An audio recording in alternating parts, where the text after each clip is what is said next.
Dans ce chapitre, nous allons vous exposer les principales tendances, approches et modèles qui sont à la base de tout exercice pédagogique et qui conditionnent la réussite de l'acte d'apprendre. Il y a une multitude d'approches et de modèles qui sont tous aussi intéressants les uns que les autres.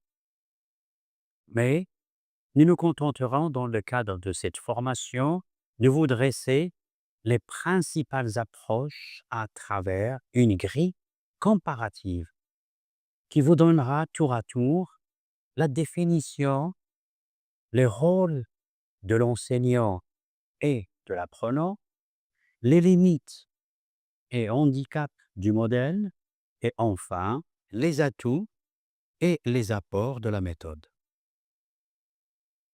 À la fin de cette leçon, vous serez en mesure de distinguer entre la méthode d'apprentissage transmissif, l'approche behavioriste, le modèle constructiviste et enfin l'apprentissage socio-constructiviste.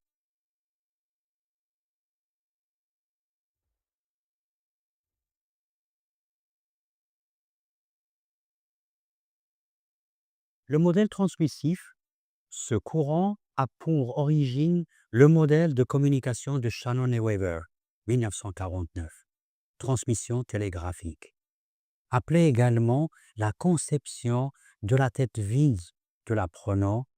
Ce modèle part de ces deux hypothèses suivantes.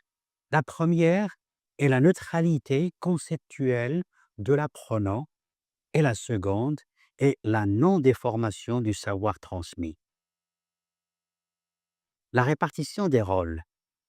Le rôle de l'apprenant consiste à être attentif, à écouter et à écrire. Pas de travail de recherche. Par contre, le rôle de l'enseignant est de présenter clairement le savoir, qui doit en fait être bien structuré.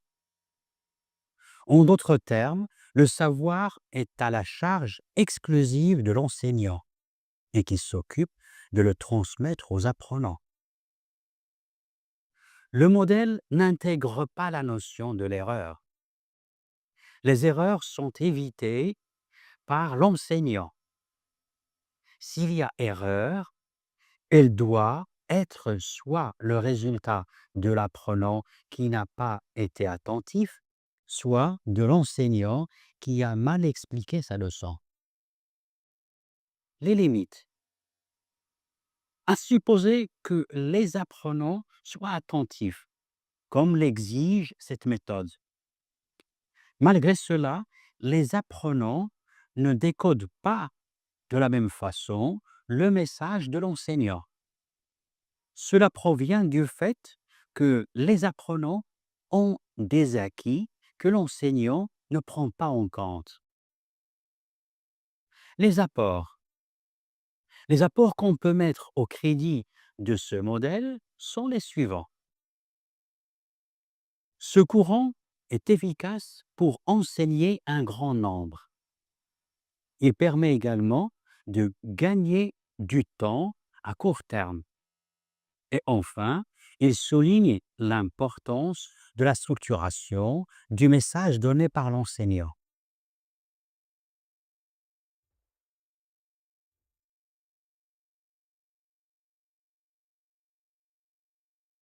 Approche behavioriste.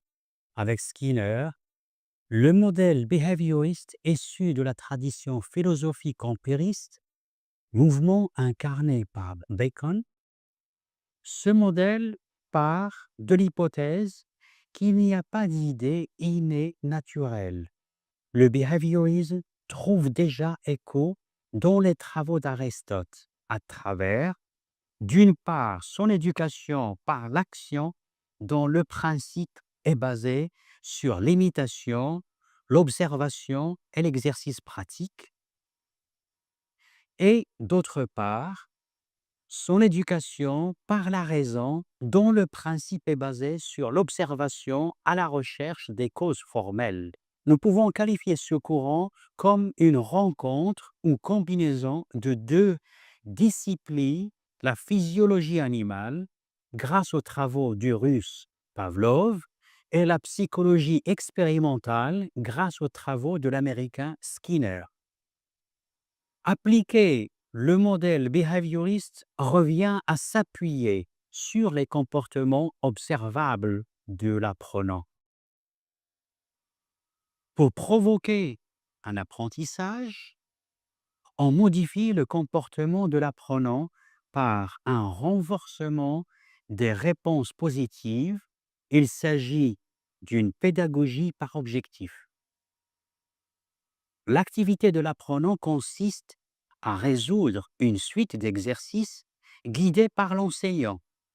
Par contre, l'enseignant, parmi ses rôles, il va construire et organiser les objectifs de l'apprentissage. Il va hiérarchiser les exercices par complexité croissante. Et il va aider les apprenants à résoudre les exercices en contournant les difficultés. L'erreur commise par l'apprenant dans ce modèle est considérée comme liée à une absence de renforcement et donc comme un non-apprentissage. Les limites. Dans ce modèle, très fréquemment, les apprenants ne donnent pas du sens aux connaissances. Ils n'ont pas une vision globale des connaissances à acquérir. Il s'agit là d'un problème d'intégration des différents objectifs intermédiaires.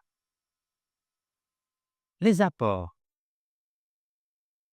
Le behaviorisme apporte une approche intéressante pour explorer les conditions automatiques ou pour étudier des individus privés de langage, comme les nourrissons.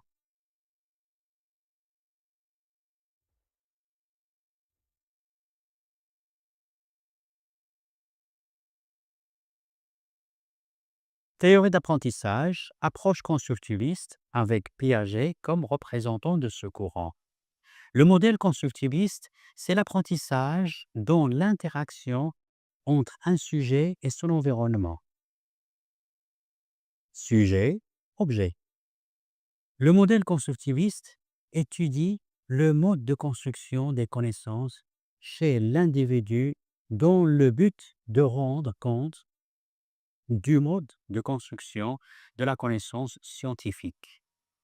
Selon la théorie de Piaget, le sujet apprend en s'adaptant à un milieu.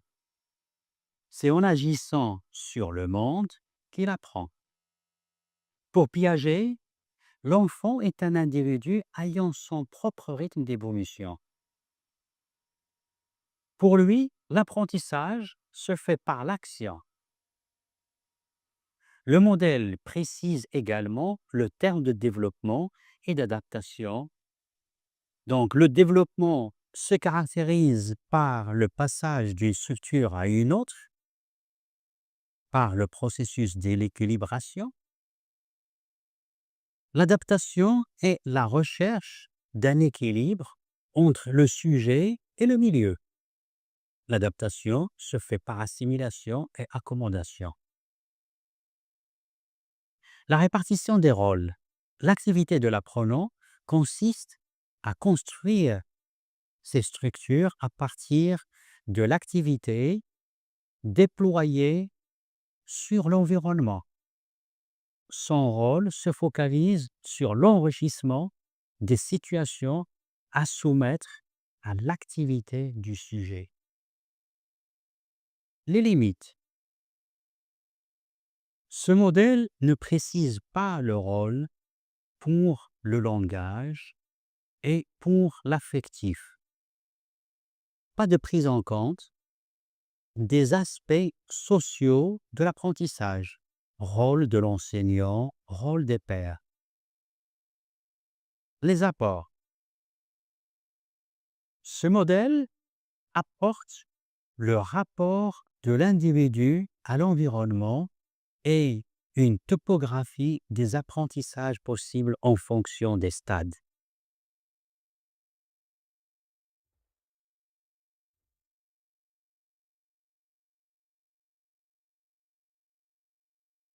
approche socio-constructiviste représentée par Vygotsky et Brunner.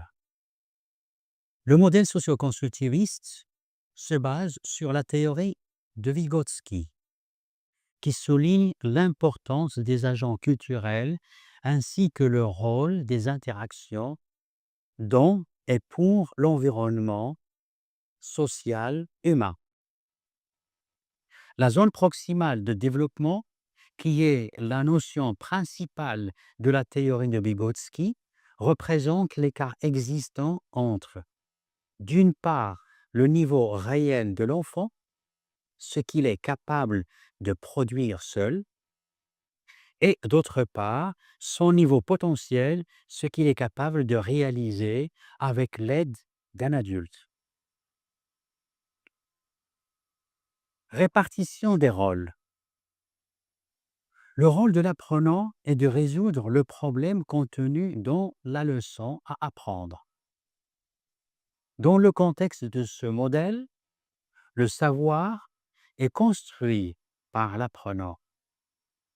Par contre, l'enseignant a pour rôle de préparer et organiser un milieu propice pour l'apprentissage et assurer les meilleures conditions à l'apprenant pour accomplir sa tâche.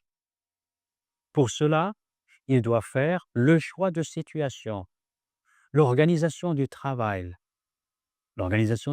en groupe, etc. Et quelle est la place de l'erreur dans cette approche? Tout d'abord, on ne cherche pas à l'éviter. Le modèle la considère plutôt comme l'expression d'une forme de connaissance. Les apports.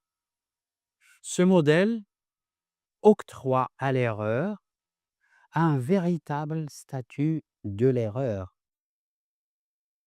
Pour les socioconstructivistes, l'erreur significative, indicatrice de l'état des connaissances de celui qui a fait l'erreur. Parmi les points forts de cette approche, c'est la prise en compte des conceptions, c'est-à-dire représentation des apprenants. Enfin, ce modèle prône la prise en charge du problème, ce qui permet de donner du sens aux connaissances.